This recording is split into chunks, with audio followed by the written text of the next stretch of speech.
ఒక చతుర్భుజంలోని కోణాలు 3:4:3:4 నిష్పత్తిలో ఉన్నాయి.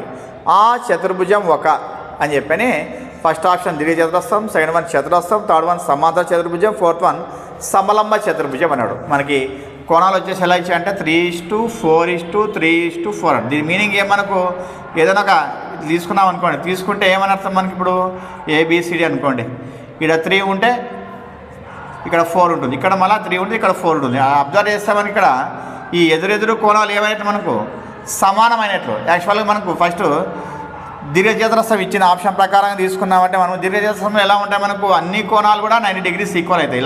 ఇలా డిఫరెంట్గా ఉండవు కాబట్టి ఫస్ట్ ఆప్షన్ రాంగ్ అనమాట. నెక్స్ట్ సెకండ్ వన్ ఏముంది, స్క్వేర్ ఉంది. స్క్వేర్లో కూడా ఎట్ టైం మనకు స్క్వేర్లో కూడా అన్ని యాంగిల్స్ 90 degrees ఉంటాయి కాబట్టి ఇది కూడా రాంగ్ అనమాట. నెక్స్ట్ తర్వాత ప్యారలగ్రామ్ తీసుకున్నామంటే, మరి ప్యారలగ్రామ్ ఇలా తీసుకున్నామంటే అంటే ఇది సమాంతర చతుర్భుజం తీసుకున్నామంటే మన కండిషన్ ఏమంటే సమాంతర చతుర్భుజంలో వచ్చేసి ఎదురెదురు కోణాలు సమానంగా ఉంటాయి అన్నమాట. ఎదురెదురు కోణాలు సమానంగా ఉంటాయి అంటే మీ angle A = angle C, angle B = angle D అనమాట. కాబట్టి ఏం చెప్పచ్చు, third option is the right answer అని చెప్పొచ్చు అనమాట. నెక్స్ట్ ఇంకోటి లాస్ట్ ఆప్షన్ కూడా ఏమి ఇచ్చాడంటే వాడు ట్రెపిజియం ఇచ్చాడు.